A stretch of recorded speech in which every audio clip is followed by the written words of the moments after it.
गुरुर्ब्रह्मा गुरुर्विष्णु गुरुर्देवो महेश्वर गुरुर्साक्षात् परं ब्रह्म तस्मै श्री गुरुवे नमः। तस्मै श्री गुरुवे ध्यानमूलं गुरो मूर्ति पूजामूलं गुरोर्पदं मंत्रमूलं गुरोर्वाक्यं मोक्षमूलं गुरोर्कृपा मोक्षमूलं गुरोर्कृपा।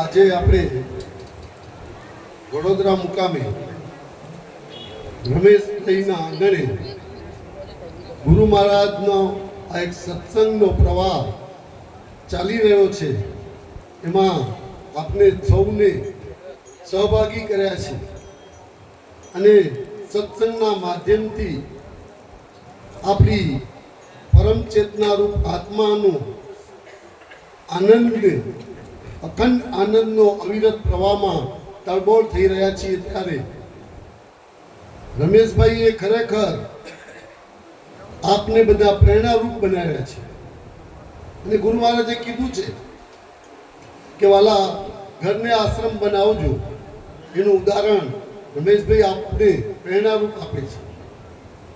આશ્રમ બનાવવો સહેલો છે, પૈસા આપી દેવા સહેલા છે, પણ નિભાવવા માટે બહુ કઠિન છે। તો બાપુજીએ આપને જે આશ્રમ બનાવી આપ્યો છે, સતનામ રૂપી આશ્રમ આપને આપ્યો છે, તો સતનામ રૂપી આશ્રમમાં આપણે કેટલું મંથન કરીએ છીએ એ આપણે વિચારવાનું જ રહ્યું।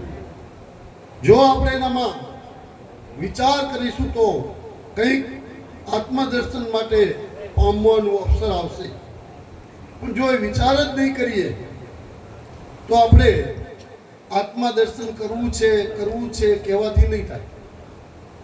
એના માટે આપણે એમને મંથન કરવું પડશે। એક દાખલો આપું, કોઈ ધંધો કરવો હોય તો આપણે જગ્યા લેવી પડે, શેડ બનાવવો પડે, મશીનરી લાવવી પડે, રો મટીરિયલ લાવવું પડે, રો મટીરિયલને પાકું કરી બજારમાં મૂકવું પડે, બજારમાં મૂક્યા પછી મહિને પૈસા આવે તો એનું ફળ લાગતા કેટલો સમય લાગે છે। તો આપને ગુરુ મહારાજે સતનામ રૂપી જ્યારે બીજ વાવ્યું છે તો એ બીજની પાછળ આપણે કેટલો ભોગ આપ્યો છે, સમયનો મંથન કરવાનો, એનું આપણે સર્વે બાકી કર્યું છે ખરું।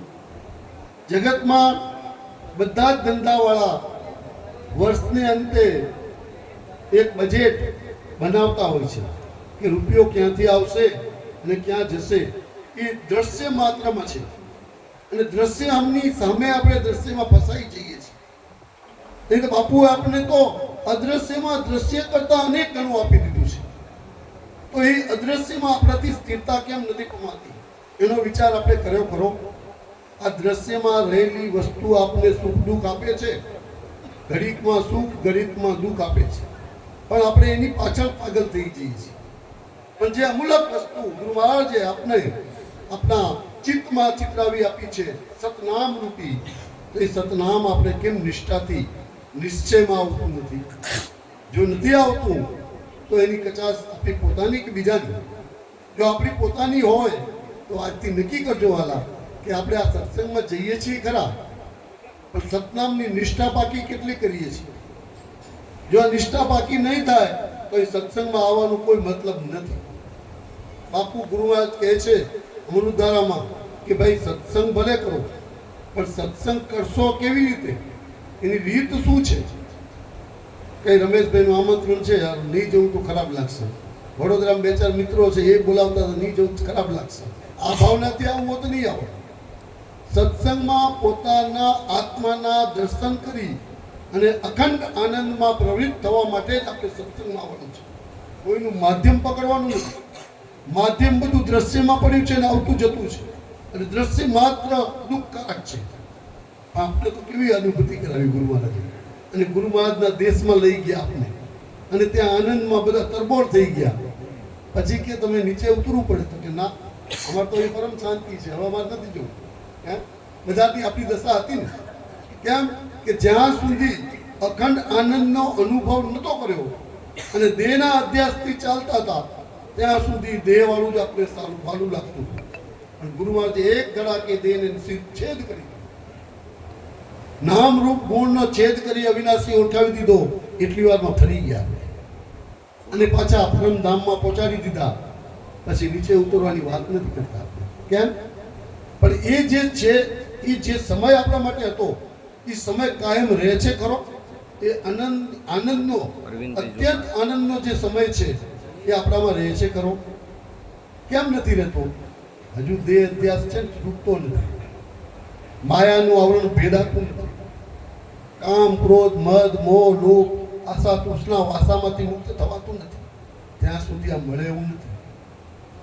કોઈને આપીએ ને તો કાંક મળે, પણ આપ્યા પછી મારું કરીને લેવા જઈએ તો માર મળે. પણ આપણે એવું નથી કરવાનું વાલા. ગુરુ મહારાજને એકવાર સમર્પણ કર્યું છે ને, પાછું લેવાને માટે નથી. અને ગુરુ મહારાજે જે આપ્યું છે ને, એ આપણે વાપરવા માટે છૂટ કીધી છે. જેટલું આપવું એટલું આપવું. અખંડ અખૂટ ખજાનો છે, ખૂટે એવો નથી. પણ આપણે કઈ રીતે એને સંભાળીએ છીએ ને, મારાપણાના ભાવથી સંભાળીએ કે ના, ગુરુને આપી દીધું છે, બધું જ ગુરુ મહારાજનું છે, તો આપણે એ રીતે રહીએ છીએ ખરા? કંઈક 500, 1000 કંઈક દાન ભેટ કરવી હોય તો નોટો ગોતીએ છીએ. માહિતી 50ની છે, 1000ની છે, કેવી છે? તો આ ભાવ જે આપણો રહે છે ને, હજી એ દ્રશ્ય માત્રનો ભાવ છે. આપણે બધા એમાં જ છીએ. પણ એક દાખલો આપું છું, પણ આપણે આ દાખલાથી આપણા સ્વરૂપની નિષ્ઠા પાકી કરવા માટેની વાત કરી રહ્યો છું કે દ્રશ્યમાં જેટલું છે એ બધું સુખ દુઃખનો ભાસ કરાવે છે, પણ એના માટે ગુરુ મહારાજે આપણે મુક્ત કર્યા છે. અને એક વાણીમાં પણ કહ્યું છે, સદગુરુ મહારાજ ભક્તો આવોને સતસંગ મારેલો, પીવાય અમૃત રસ પાન જો આ છૂટે, અધ્યાસયા શરીરનો રેલો, અવિદ્યાનો મેલ અળગો થશે રેલો, જડ ચેતનની થશે જાણે જો છૂટે, અધ્યાસયા શરીરનો રેલો, સાર અસાર સમજાઈ જશે રેલો, જડ ચેતનની થશે જાણે જો છૂટે, અધ્યાસયા શરીરનો રેલો, તન ગુરુને સોંપતા રેલો, સહેજે વાગુ થાય જો છૂટે, અધ્યાસયા શરીરનો રેલો, ચિદગન સ્વરૂપયા પાસનું રેલો,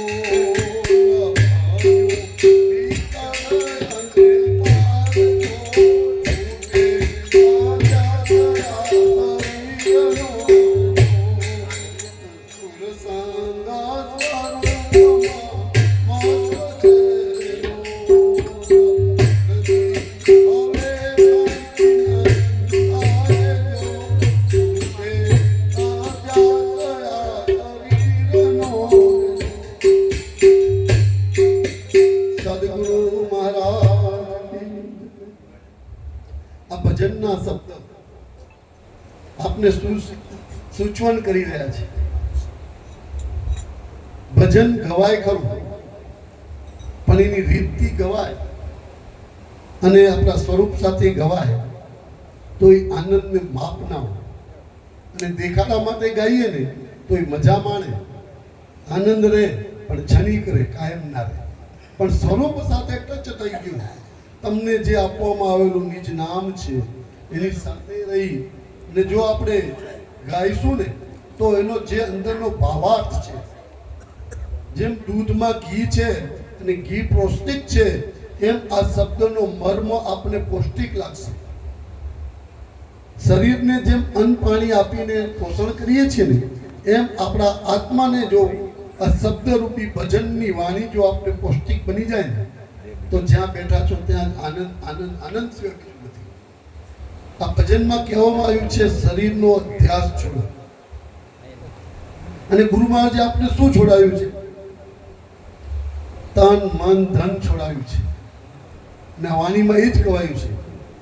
અને પાછું આ કેમ આવી જાય છે? જે અભ્યાસ નથી ને એટલા માટે પાછું આ દેહનો અભ્યાસ ચાલુ થઈ જાય છે. સતત આવા સત્સંગના મેળાવડામાં જવાથી આપણા આ શરીર રૂપીનો અધ્યાસ છે ધીમે ધીમે કસાશે, એકદમ નહીં છૂટે. 40 વર્ષ 20 વર્ષ 50 વર્ષના થયા ત્યાં સુધી દેહનો જ પોષણ આપી અને દેહના દ્વારા જ કર્મ કર્યા છે એટલે એ ભૂલાતા તો વાર લાગે, સ્વાભાવિક છે. પણ જેને સાચા ભાવથી ગુરુ મહારાજનું સતનામ સ્વીકાર્યું છે, આ દેહ વાળું નામ પણ તો આ જાય છે એવું બતાવે છે. અને એ વખતે જે ભાવથી છૂટી ગયું હશે ને જૂનું અસતનામ, તો અસતનામ એને પાકું થઈ ગયું. અને આ સતનામ પાકું થયા પછી જે આનંદ છે એ આનંદની વાત કરી રહ્યો છું. સતત આ સતનામ જે કહેવામાં આવ્યું છે ને એનો આનંદનો કોઈ પાર નથી. જય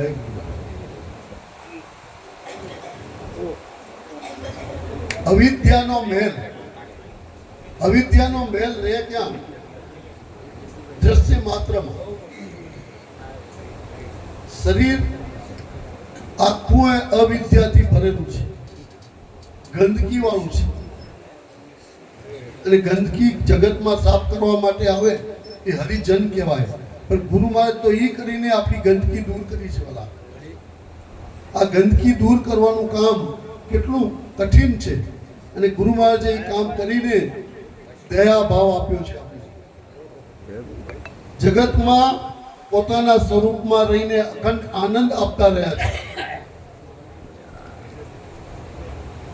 જ્ઞાન, અજ્ઞાન અને વિજ્ઞાન. જ્ઞાન સમજણથી થાય,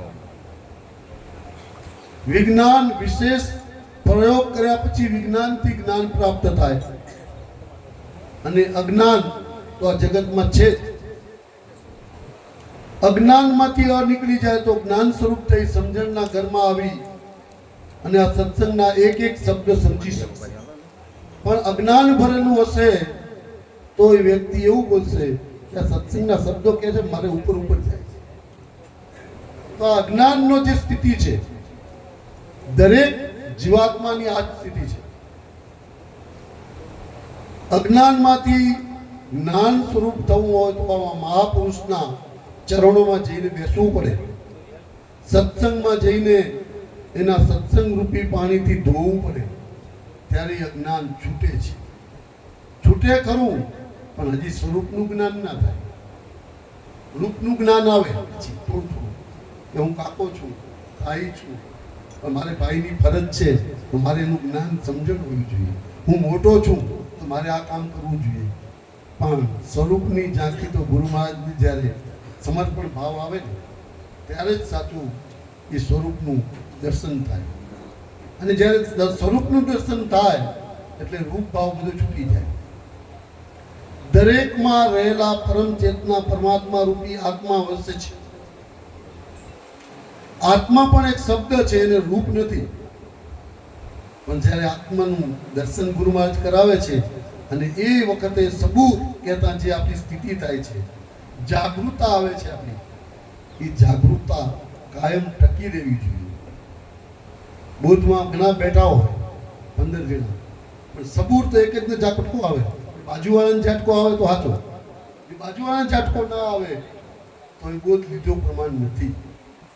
તમારા માટે એને કલ્યાણ કર્યું છે કે ઊભો થઈને ગયો છે, એ તમારા માટે કલ્યાણકારક છે.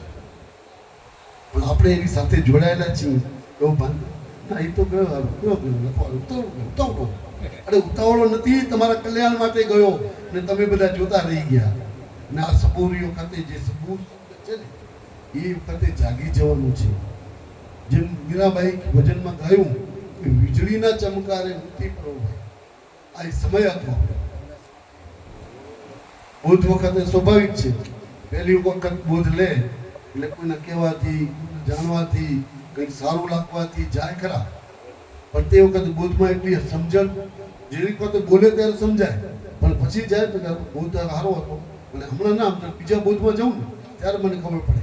એમ જગતમાં લગ્ન થાય ત્યારે લગ્નની ખબર ના હોય, પણ બીજાની જાને ચડે ને ત્યારે લગ્નની ખબર પડે. એમ આપણી આ સ્થિતિ ના રહે પછી મજબૂત કરવાની છે આપણે. કાયમ એવું કરવાનું નહીં, મને તો આ બોધ હોય તો હું જાઉં સત્સંગમાં ના જાઉં એવું નહીં થવું જોઈએ. સત્સંગ પણ બોધ છે. એક પણ તુલસીદાસે કીધું એક ઘડી આધી મેં બુનિયાદ. આ સત્સંગ છે ને એ તમારા આત્માનો ખોરાક છે.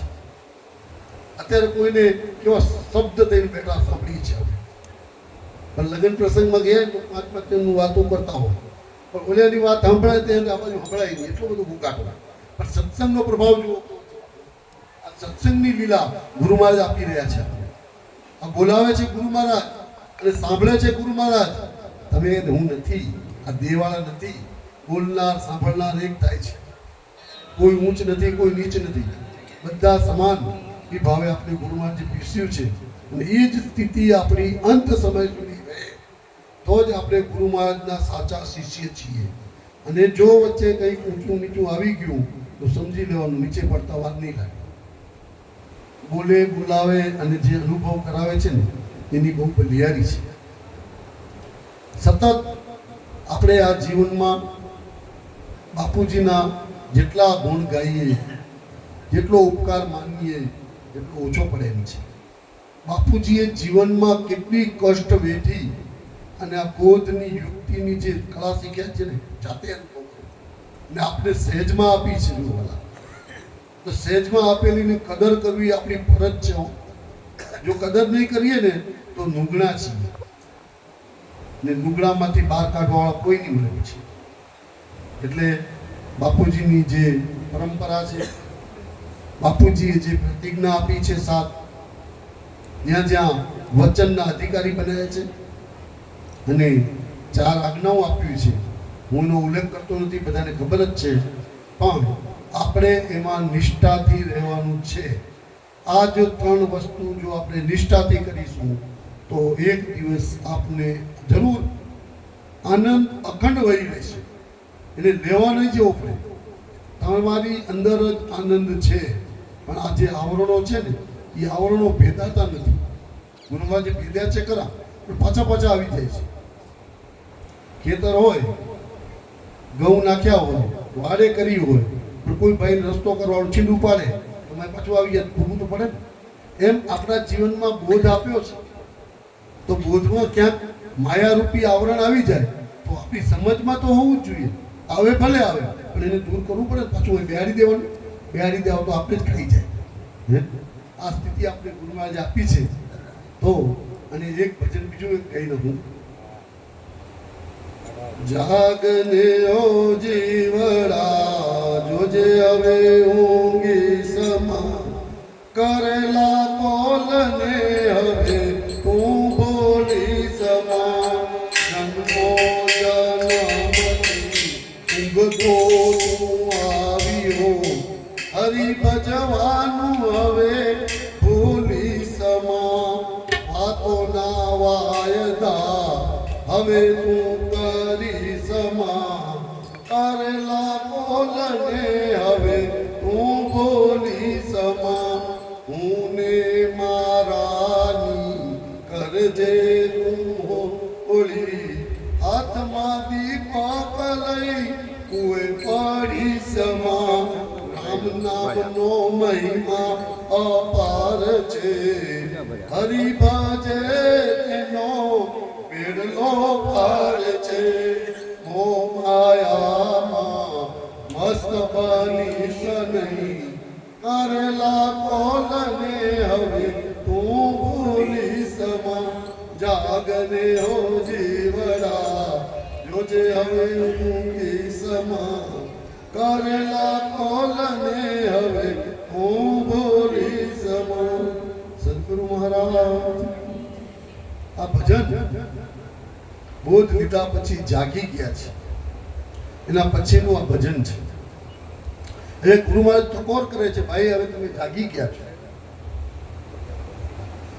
ગુરુ મહારાજ કહે છે તમે હવે જાગી ગયા છો, ફરી ઊંઘી જશો તો કોઈ નવરું નથી ઉઠાવવાનું. બસ શેમાંથી જાગ્યા છીએ આપણે? જે સુખ દુઃખ કરાવતું હતું, શરીર ભાવને હું માની બેઠા હતા, એમાંથી જગાડ્યા એમ? એ તો લઈ લીધું અને કેવા જગાડ્યા છે? અખંડ જ્યોતિમાં સાથે જો ફેરવી દીધા છે. ઊંઘવાપણું નથી રાખ્યું હવે, ને જાગવાપણું નથી રાખ્યું. ફક્ત અને ફક્ત સ્વરૂપ સાથે આનંદ કરવાનો છે. એવી સ્થિતિ ગુરુ મહારાજ આપણે આપી છે. જન્મો જન્મથી ઉગતા આવ્યા છીએ, એટલે કે જન્મ જન્મથી નવી માં કરતા આવ્યા છે, પણ કોઈ છોડાવનારું મળ્યું નતું. તે વખતે આપણે કોઈ આપણો ભાગમાં નસીબમાં નહીં હોય કે આવા મહાપુરુષ આપણે મળે, એટલે નવી નવી માં કર્યા રાખતા હતા, નવું નવું જન્મ મરણ કર્યા રાખતા હતા. અને ગુરુ મહારાજ આપણે મળ્યા અને એકદમ જન્મ મરણમાંથી મુક્તિ અપાવી પડી.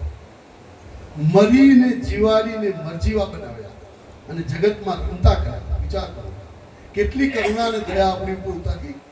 એક 12 કલાક ખાલી આપણે સમયથી સમજણથી બેઠા અને આપણું સ્વરૂપ પ્રગટાવી દીધું. વાલા, આ કેટલી કરુણા આપણી ઉપર વરસાવે છે ગુરુ મહારાજ. જો અને આ કરુણાને જો આપણે ખાલી બોધ પૂરતી મર્યાદિત ન રાખવી, આપણે આપણા જીવનના હર પળ, હર ક્ષણ, હર સમય આપણામાં હરદમ રહેવી જોઈએ, તો આપણે બૌદ્ધિક થયા કહેવાય.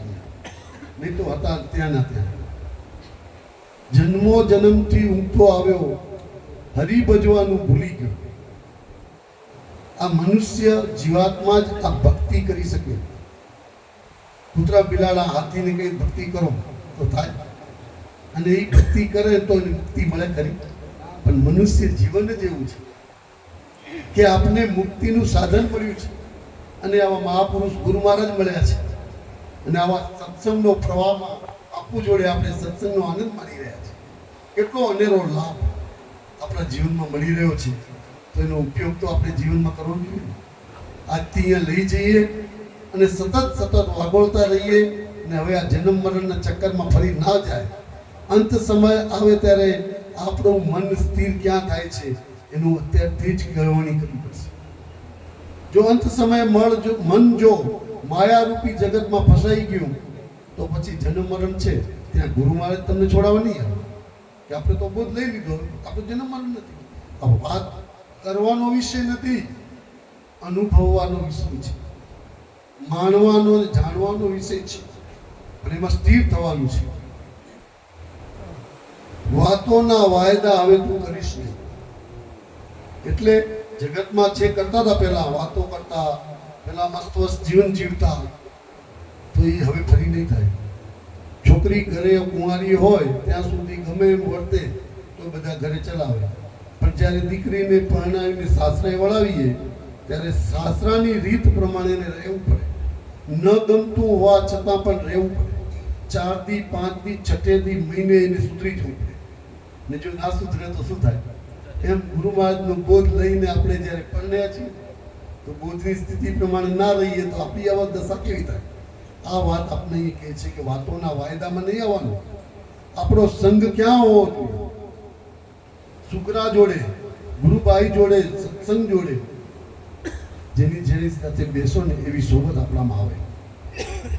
ને હવે આપણે જાણી લીધું છે તો માનવાનું બાકી છે. તો માનવાનું કઈ રીતે? કે આપણો સંગ સત્સંગ વાળા સાથે જ હોવો જોઈએ. અને કદાચ બેઠા હોય બીજા અસત માર્ગમાં ચાલતા હોય, જીવો હોય, બેઠા હોય, આપણે એની નિંદા નથી કરવી, પણ ત્યાં જઈને બેસવું નહીં એટલી તો આપણને ખબર પડે કે ના પડે. અગર એમ કે ચલો ત્યાંથી ઊભા થઈને આપણે આ બાજુ ભાઈ એકાંતમાં આપણે બેઠા એ આપણી જોડે નથી, છે જ ને. આપણી જોડે બોલનારો તો છે જ ને. જો આપણે ઓળખાઈ ગયો હોય તો આપણે એકલા હોઈ શકીએ ખરા? પણ ના, હું એકલો બેઠું છું, મને નહીં ગમતું. એ વાત બધી વાતો કરવાની છે. એ વાતોના વાયદા આવેલી છે. કેમ કે વાતોના વાયદામાંથી ગુરુ મહારાજ મુક્ત કરી દીધા છે. એટલે વાતો કરવી નથી, હવે અનુભવ કરવો. જ્યાં સુધી અનુભવ પાકો નહીં થાય ત્યાં સુધી કશું જ હાથ આવશે એમ નહીં. હું ને મારાની કરજો હોળી એટલે શું? હું અને મારાપણાના જે દાવા હતા એને ત્યાગવા પડશે. હવે હું અને મારાપણાના જે દાવા છે એને કઈ રીતે કરવાનું છે? જે કાચો હું હતો, શરીરને માની બેઠો હું હતો, આ સગાવાલા બધા મારા છે, હું બેઠો હતો, આ બધું કાચું હતું. એ ગુરુ મહારાજે લઈ લીધું, એક જ ધડાકે લઈ લીધું છે. હવે હું અને મારા કેવા આપ્યા છે? નવડાવી ધોવડાવી ચોખ્ખા કરીને આપ્યા છે. કાચા હુંમાંથી પાકો હું કરીને બતાવ્યો છે કે હું આત્મા છું, હું અજર અમર અવિનાશી પદ મારું છે. એવી સ્થિતિ આપને ગુરુ મહારાજે આપી છે. તો મારાપણાનો દાવો જો હાથમાં રહેશે તો દેહ અધ્યાસ પાછો વળી જશે, ખબર જ નહીં પડે. અને આત્મ અધ્યાસ ચાલુ કરવામાં પછી તો કોઈ સીમા નથી ક્યારે મળશે. આજે અવસર આવ્યો છે આ સત્સંગના માધ્યમથી. હું ને મારાને હજી પણ કાચાશ હોય તો ફાંકી કરી લેવી આપણે ગુરુ મહારાજ સૂચવન કરે છે. કેમ કે આ સત્સંગ છે ને એ જ આપણું જ્યોતિ છે, અખંડ જ્યોતિ, સત્ય જ્યોતિ, પરમ જ્યોતિ છે સત્સંગ. સત્સંગની જ્યોતિમાં બેસીએ તો તાપે ના લાગે ને તડકો ના લાગે ને ઠંડીએ ના લાગે, સમજ આવે છે. બાકી એટલી ખબર છે સત્સંગમાં સમજણ આવવાથી આપણા સ્વરૂપ સાથે ટચ થાય એટલે બોધનો જે આનંદ છે એ અવિરત પ્રવાહ ચાલ્યા કરે છે. પછી કહ્યું કે રામ નામનો મહિમા છે મોટો. તો રામ નામ કયું? રામ પેલા ઓળખવા પડે. કોઈ શાસ્ત્રમાં તો 4 રામ બતાવ્યા છે. એક દશરથના ઘરે બોલે, એક ઘટોઘટ બોલે, એક સકર પસાળા અને એક સબસે ન્યારા. તો આપણે કયા ઓળખાયા છે ગુરુ મહારાજે? આ ઘટોઘટ બોલે છે એ ગુરુ મહારાજે આપણે ઓળખાણ કરાવી છે. ડોલિયામાં તો એ બધું આવતું જતું હતું, જન્મ મરણ કરાવતું હતું. ઘટોઘટ બોલનાર તમને ઓળખાણ આપી. પછી સકળ પસારા, સર્વમાં બધા જ રામ બોલે છે. આ દરેક જીવ માત્રમાં બધા રામ બોલે છે. અને સબસે ન્યારા જે એની સાથે સંધિ કરાવી દીધી છે સતનામની, એટલે એ સતનામ સાથે જોડીને રામ નામનો મહિમા ગાવાનો કીધો છે. પછી છેલ્લી પંક્તિમાં કહ્યું કે મોહ માયા, આટલું કરવા છતાં મોહ માયા છૂટે નહીં તો એને કોણ છોડાવી શકે? પછી આજે આટલી બધી પ્રક્રિયામાંથી પસાર થઈ ગયા છે આપણે, ને હજી મોહ અને માયા છૂટે નહીં તો મમતા તૈયાર છે પકડવા માટે. અને એ પકડે છે એટલે પાછા હતા ત્યાંના ત્યાં પછી દુઃખ સુખના ભાસમાં જતા રહીશું. જે અખંડ આનંદ છટકી જશે. અને આ અખંડ આનંદ છટકી ના જાય એના માટે આપણે ગુરુ મહારાજ સતત જાગૃતિ આપે છે.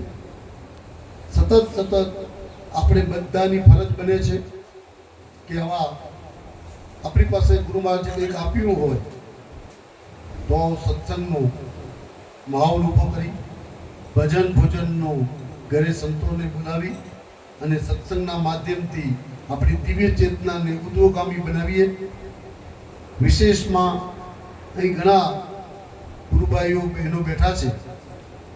જેસડા આશ્રમથી પરિચિત ન હોય એને મારું એક સૂચન છે કે આપણે વર્ષમાં 1 થી 2 વાર 3 વાર જવાય તો ઘણું સારું છે, પણ 1-2 વાર તો જરૂર બાપુજીની સૂચવન કરેલી જે જગ્યા ભૂમિ છે અને સાક્ષાત બાપુજી ત્યાં બેઠેલા છે એમના દર્શન કરવા જ રહે. આજે આશ્રમને 40 વર્ષ થયા છે.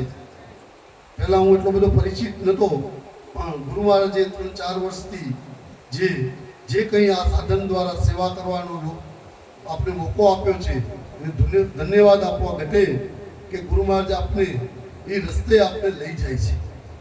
અત્યારે આપણું આશ્રમનું નવનિર્માણ થઈ રહ્યું છે.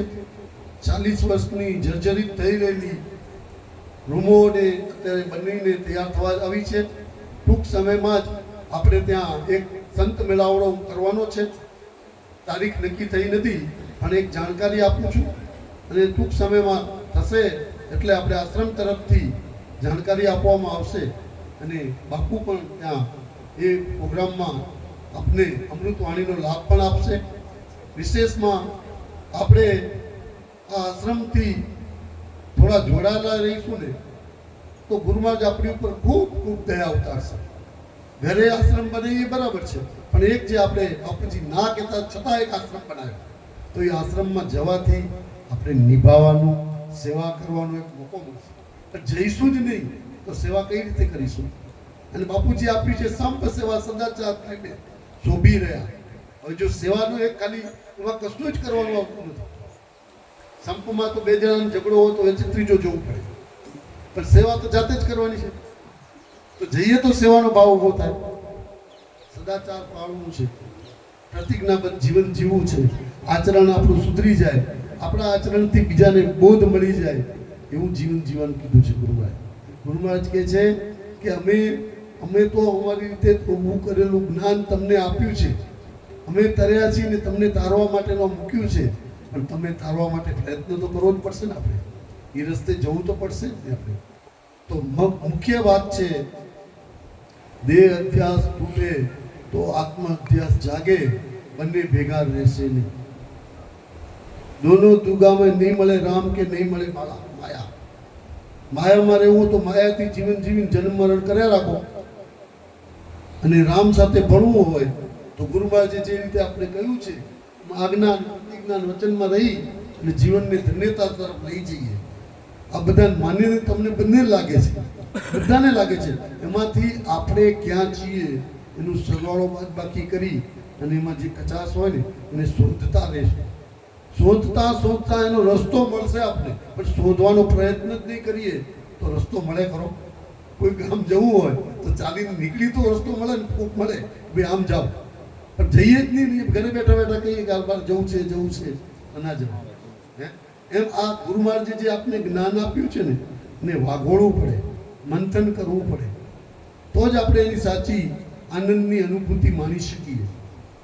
દૂધમાં ઘી છે ખરું, પણ ઘીનું જે કળા છે જાણવાની, નીકાળવાની, એ કળા આપણે જાણીએ પછી ઘી કાઢી શકીએ છીએ, નહીં તો દૂધ જ કહીએ ને આપણે. એમ આપણે બોધના એટલું પૌષ્ટિક ઘી આપણે આપ્યું છે ગુરુ મહારાજ. જ્ઞાનરૂપી શબ્દોનું ઘી છે, અને આ જ્ઞાનરૂપી સમજણ આપણામાં જો પાકી થતી જાય તો આપણા આત્મામાં કેટલી નિષ્ઠા પાકી થાય, અને આ આત્મા આપણો કેટલો ચકચકિત થઈ જાય, અને પછી જ્યાં ઉભા હોય ત્યાં ઓરો બની જાય. એ આનંદ આપને આપતો રહે. બોલો સદગુરુ મહારાજ.